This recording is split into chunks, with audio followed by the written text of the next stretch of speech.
বাজারে একজন খাব্বাস, শাবগুন খাব্বাস, যুবক রুটি বিক্রেতা। সে রুটি বিক্রি করে, চুলার মধ্যে রুটি সেকে। সে যে সালাম দিল, আসসালামু আলাইকুম, যুবক বলে ওয়ালাইকুম আসসালাম। আহমদ ইবনে হাম্বল বলে, যুবক আমার যাওয়ার জায়গা নেই, সফরে বেরিয়েছি, খুব শীতে কষ্ট পাচ্ছি, রাতে যদি তোমার এই চুলা থেকে একটু আগুন পোহাই কোনো সমস্যা? যুবক বলে, না না সমস্যা না, হালান ওয়া সাহালান, ঘোর সামনে আসেন আসেন, আপনি আগুন পোহাইলে আমার সমস্যা কি? সুবহানাল্লাহ পড়েন।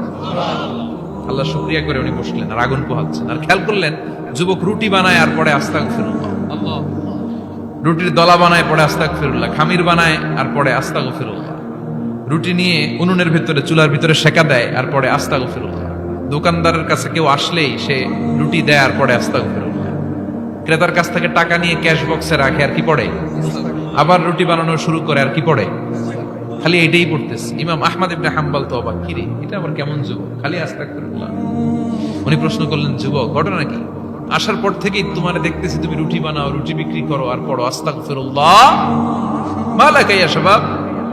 যুবক বলে, আস্তাগফিরুল্লাহ আমার সবচেয়ে বেশি পছন্দের আমল, আমি সব সময় আঠার মতো ইস্তেগফারের সাথে লেগে থাকি আর সব সময় পড়তে থাকি আস্তাগফিরুল্লাহ, আর এর বদৌলতে আল্লাহ আমারে মুস্তাজাবুদ দাওয়া বানিয়ে দিয়েছে। সুবহানাল্লাহ। আহমদ ইবনে হাম্বল তো অবাক, আনতা মুস্তাজাবুদ দাওয়া,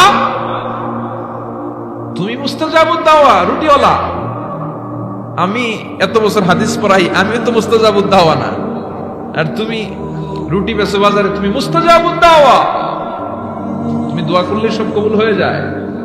যুবক বলে, না আমরা মুস্তাজাবুদ দাওয়া, আমি আমার জীবনে যত দোয়া করেছি কবুল করে নিয়েছে কে? আল্লাহ। সব দোয়া কবুল করে নিয়েছে আল্লাহ, একটা দোয়া ছাড়া। কয়টা? আহমদ ইবনে হাম্বল কৌতূহল, কিউরিওসিটি আরো বেড়ে গেল, কি সব দোয়া কবুল হয়েছে একটা দোয়া ছাড়া? মাযালিকা দুআ ইয়া শাব, কি সেই দোয়া? যুবক এবার বলতে শুরু করলো, আমার জীবনে যে দোয়াটা আল্লাহ কবুল করে নাই সেটা হচ্ছে আমি আল্লাহর কাছে অনেক চেয়েছি, অনেক দোয়া করেছে, যে আল্লাহ শুনেছি এই জামানার সবচেয়ে বড় মুহাদ্দিস, তার নাম নাকি ইমাম আহমদ ইবনে হাম্বল।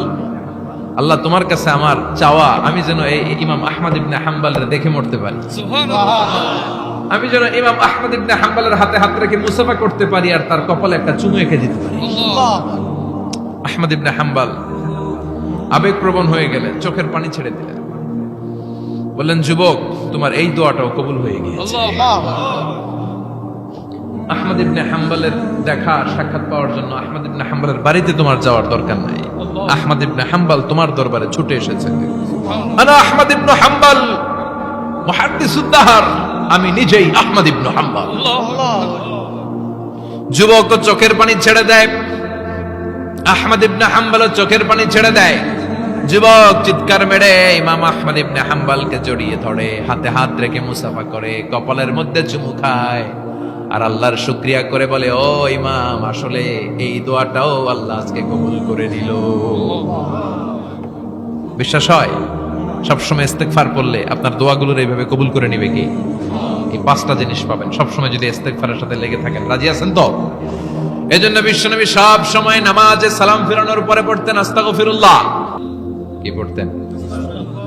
3 বার পড়তেন আস্তাগফিরুল্লাহ, আস্তাগফিরুল্লাহ, আস্তাগফিরুল্লাহ। পড়তে রাজি আছেন? ইস্তেগফারের অনেকগুলো আলফাজ আছে, সবচেয়ে ছোট ইস্তেগফার হচ্ছে এটা, আস্তাগফিরুল্লাহ, আস্তাগফিরুল্লাহ। আরো আছে, আস্তাগফিরুল্লাহ আল্লাযী লা ইলাহা ইল্লা হুয়াল হাইয়ুল কাইয়্যুম ওয়া আতুবু ইলাইহি। বিশ্বনবী বলেন, এই ইস্তেগফারটা যদি কেউ পড়ে, আত-তাওয়াল্লি মিন ইয়াউমিজ যাহফ, যুদ্ধের ময়দান থেকে পালিয়ে আসা কবিরা গুনাহ। কি গুনাহ? কাফেরদের সাথে যুদ্ধ, আমি তাগড়া যুবক, তলোয়ার নিয়ে নেমেছি, আমার দেহের এক ফোঁটা রক্ত থাকা পর্যন্ত আমি যুদ্ধ চালিয়ে যাব, আমি ফিরে আসতে পারবো না, আইনটা কার? ফিরে আসলে কবিরা গুনাহ। বিশ্বনবী বলেন, যুদ্ধের ময়দান থেকে ফিরে এসেছে এরকম কবিরা গুনাহ অবলম্বনকারীও যদি আস্তাগফিরুল্লাহ আল্লাযী লা ইলাহা ইল্লা হুয়াল হাইয়ুল কাইয়্যুম ওয়া আতুবু ইলাইহি পড়ে, ওই কবিরা গুনাহকারীকেও ক্ষমা করে দিবে কে? পড়তে রাজি আছেন তো? আবার সাইয়েদনা আবু বকর বললেন, ইয়া রাসূলুল্লাহ আল্লিমনি দুআআন আদউ বিহি ফি সালাতি, এমন দোয়া আপনি আমারে শিক্ষা দেন যে এই দোয়াটা আমি নামাজে পড়তে পারি।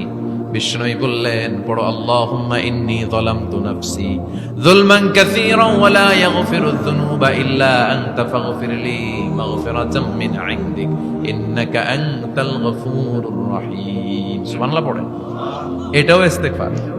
আমরা এটার বলি দোয়া মাসুরা, সালাম ফেরানোর আগে পড়ি না? যেখানেই ক্ষমা চাওয়ার কথা আছে ওইটারই কি বলে? ইস্তিগফার। আল্লাহুম্মা ইন্নী যালামতু নাফসি, আল্লাহ জুলুম করেছি, জুলমান কাসীরা, অনেক জুলুম। ওয়ালা ইয়াগফিরুয যুনুবা ইল্লা আনতা, তুমি ছাড়া এই গুনাহ ক্ষমা করার তো কেউ নাই। ফাগফিরলি মাগফিরাতাম মিন ইনদিক, তোমার দয়ায় আমারে ক্ষমা করে দাও। ইন্নাকা আনতাল গফুরুর রহিম, তুমি হলা ক্ষমাশীল। ঠিক কি না? এটাও ইস্তিগফার, এটাও পড়বেন। আর এই সব ইস্তিগফারের শ্রেষ্ঠ ইস্তিগফারের নাম সাইয়্যিদুল ইস্তিগফার। যত ইস্তিগফার হতে পারে এর মধ্যে সবচেয়ে শ্রেষ্ঠতম ইস্তিগফার নাম কি? কথা কন। বুখারীর বর্ণনা, শাদ্দাদ ইবনে আউস রাদিয়াল্লাহু তাআলা আনহু বর্ণনা করেন, এই সাইয়্যিদুল ইস্তিগফার দিনের বেলা যে পড়বে ওই দিনে মারা গেলে সে জান্নাতি। এই সাইয়্যিদুল ইস্তিগফার রাতের বেলা যে পড়বে ওই রাতে যদি ইন্তেকাল হয় ওই লোকটা জান্নাতি। মুখস্থ আছে না?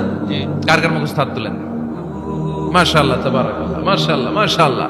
আর যাদের নাই তাদের হোমওয়ার্ক, তাদের আল্লাহুম্মা আনতা রাব্বি লা ইলাহা ইল্লা আনতা খালাকতানি ওয়া আনা আবদুক ওয়া আনা আলা আহদিকা ওয়া ওয়া'দিকা মাস্তাতা'তু আউযু বিকা মিন শাররি মা সানা'তু আবু'ু লাকা বিনি'মাতিকা আলাইয়া ওয়া আবু'ু লাকা বিযামবি ফাগফিরলি ফাইন্নাহু লা ইয়াগফিরুয যুনুবা ইল্লা আনতা। সুবহানাল্লাহ পড়ুন। আজকে রাতে পড়ছেন, মারা গেলে জান্নাতি। চিল্লায় পড়েন আল্লাহু আকবার।